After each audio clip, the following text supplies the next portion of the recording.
તો નમસ્તે વિદ્યાર્થી મિત્રો, તમારા બધાનું હાર્દિક સ્વાગત છે યુટ્યુબ ચેનલના પ્લેટફોર્મ પર. કોન્સ્ટેબલ માટે ફાઇનલ તમારા કેટલા માર્ક્સ હોય, તમારા માર્ક જાહેર થઈ ગયા છે તો તમારો વારો પાકો થઈ શકે. 90ની નીચે માર્ક્સ હશે તો તમારો વારો આવશે કે નહીં, કારણ કે અત્યારે ચાન્સ ખૂબ ઓછા છે. અમુક કેટેગરી છે કે ભાઈ જેમાં પુરુષોને તો ભાઈ નહીં જ, મહિલાઓને જો 90 નીચે માર્ક્સ હોય તો વારો આવો, બાકી છે કોઈનો 90 નીચે માર્ક્સ હોય તો વારો નથી આવવાનો. તો કેટલા માર્ક્સ હોય તો વારો આવે એની વાત કરીએ. એ પહેલા જો તમે યુટ્યુબ ચેનલ પર નવા હોય તો ખાસ કરી ચેનલ સબસ્ક્રાઇબ કરી બેલ નોટિફિકેશન ઓન રાખજો. મિત્રો, તમારા જે પણ 2 માર્ક્સ વધેલા છે એની સાથેનો કટ ઓફ છે. પ્લસ મિત્રો, તમારે જ્યારે પહેલા રિઝલ્ટ નહોતું જાહેર થયું ત્યારે 10 માર્ક શોધવાના હતા. તો આ વખતે મિત્રો ફિક્સ કેટલું રહે તમને જણાવી દઈએ કે જેથી કરી તમારે કઈ ડાઉટ ન રહે.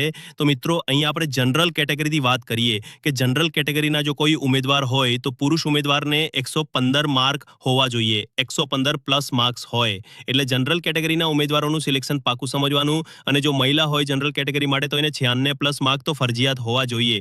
કેટલા 96 પ્લસ માર્ક્સ તો હોવા જ જોઈએ. તો એનું સિલેક્શન છે ઓલમોસ્ટ થઈ જવા પાત્ર છે.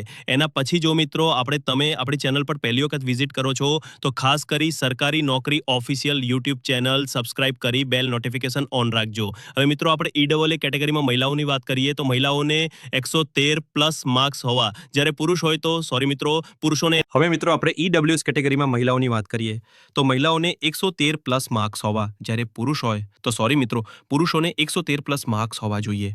અને જો મિત્રો મહિલા હોય તો મહિલાઓને છે એ 94 પ્લસ માર્ક્સ હોવા જોઈએ. આ વિડીયો તમારા બધા મિત્રો સુધી શેર કરવાનું પણ ભૂલતા નહીં. એના પછી આપણે વાત કરીએ એસસીબીસી કેટેગરી. તો મિત્રો, એસસીબીસી કેટેગરીમાં વાત કરીએ એના પહેલા મિત્રો હું તમને કહી દઉં કે તમારું મિત્રો રિઝલ્ટ છે હજુ ભાઈ ઘણો બધો ફેરફાર છે એ કરવામાં આવશે, એ વાતનું ખાસ ધ્યાન રાખજો મિત્રો. એવું નહીં હોય સમજવાનું કે 2 માર્ક્સ વધેલા છે જો વધારે વધી શકે. તો મિત્રો, આવનારા સમયમાં છે એ કંઈ થાય તો વધી પણ શકે. ઉમેદવારોની માંગ હોય તો ભાઈ આપણી પડતી બોર્ડને એવું કરવું પણ પડે કે ભાઈ 1-2 માર્કનો વધારો દઈએ. એસસીબીસી કેટેગરીની જો વાત કરીએ તો એસસીબીસી કેટેગરી માટે મિત્રો જો તમે આમ જોવા જાઓ તો 110ની ઉપર માર્ક્સ હોય તો સિલેક્શન થઈ જાય. પરંતુ હું તો અહીંયા સજેસ્ટ કરું કે ભાઈ 108ની ઉપર માર્ક્સ હોય ને 108 માર્ક્સ હોય તો પણ એનું સિલેક્શન થઈ જવાનું છે. પુરુષોમાં એસસીબીસી કેટેગરીના પુરુષોને અહીંયા કહું છું. એના પછી મિત્રો આપણે એસસીબીસી કેટેગરીના મહિલાઓ માટે વાત કરીએ તો મિત્રો મહિલાઓના છે 92 પ્લસ માર્ક્સ જોઈએ. કેટલા?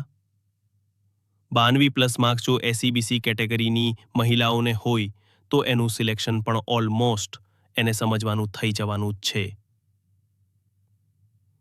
એના પછી એસસી કેટેગરીની વાત કરીએ કે ભાઈ એસસી કેટેગરીની અંદર જો મિત્રો કેટલા માર્ક્સ હોય તો તમારું સિલેક્શન થાય.